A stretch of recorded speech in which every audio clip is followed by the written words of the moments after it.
Ep, bon dia, que aprofiti. Jo aquí gaudint del confinament amb una esmorzada forquilla mirant les notícies. Però què és aquesta obsessió malaltissa per sortir a fer esport avui? Escolteu, consell d'amic, si no us veieu en cor de deixar sols l'esport, busqueu ajuda. Hi ha coses a la vida que per més voluntat que es tingui s'hi posi, a vegades s'han de fer amb l'ajuda d'un professional.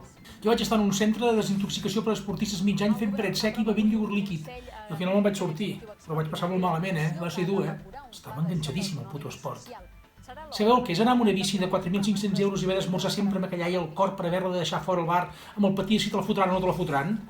No recordo de la meva època de ciclista cap esmorzar que se'm posés bé. Sempre amb aquell nus a l'estómac, que mai havia tingut tants atacs d'ansietat com per culpa de la punyetera ciclostopatia. I la fila que feia, depilat com un conill a punt de guisar embotit dins la disfressa de coloraines amb el crec-crec de la sabatilla sobre el gres, Ai, doncs mireu què em va passar. Entre aquesta suggestiva sensualitat i que desapareixia tot el cap de setmana, la meva parella i unes quantes amigues, damnificades en la seva mateixa situació de restricció sexual, després d'haver amortitzat el Tinder per tot el Principat, encara va fer un grup de Facebook de cònjuges desateses que reclamaven atencions i es va anar allunyant de mi fins que un dia va marxar tan lluny que no la vaig veure mai més.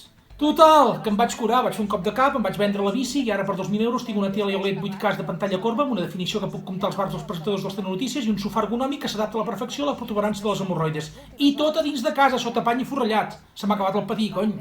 Vosaltres sabeu que era arribar a casa el diumenge al migdia sense alè, amb els bessons contracturats com una caixa de sípies congelades i una cara desencaixada de baixada de sucre, com un Yonquim salmonella tornant d'una rave de 4 dies?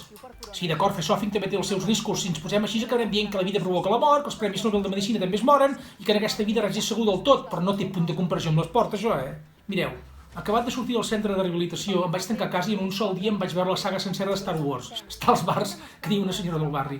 I que si un episodi 1, 2, 3, la primera de totes, l'Imperi contraataca, que si els Jedi tornen, que si es queden, que si no es queden, que si se'n van junts, que si van solos, que si esperen el despertar de la sogra i la mare que ho va parir. I com més bé estava, amb un gest brusc, intentant agafar un bol de crispetes d'una tauleta des del sofà estant, em vaig treure la cadira de puesto i el maluc de lloc també.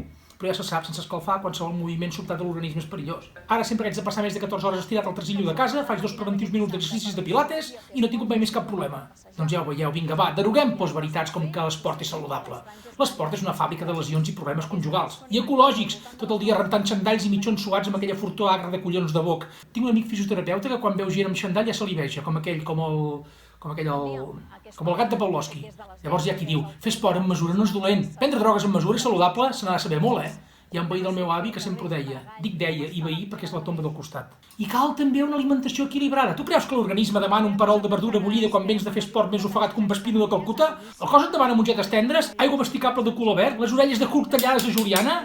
Amb una mica d'oli són molt gustoses. Què cony gustoses? En tot cas sanes. Només faltaria sobre que fer aquest àpat insípid de nyufos tòxic. I el cos humà està pensat per estar ajagut. Això ho vaig llegir fa uns anys en una prestigiosa revista de ciència, La Barbaria, em sembla. Va, feu-me cas, que ja ho diu la dita. Com més aviat acceptem que l'esport és nociu, més aviat no hi haurem de pensar més. Per sortir a prendre el sol i passejar una mica. També us hem de dir que hem vist alguna família i criatures.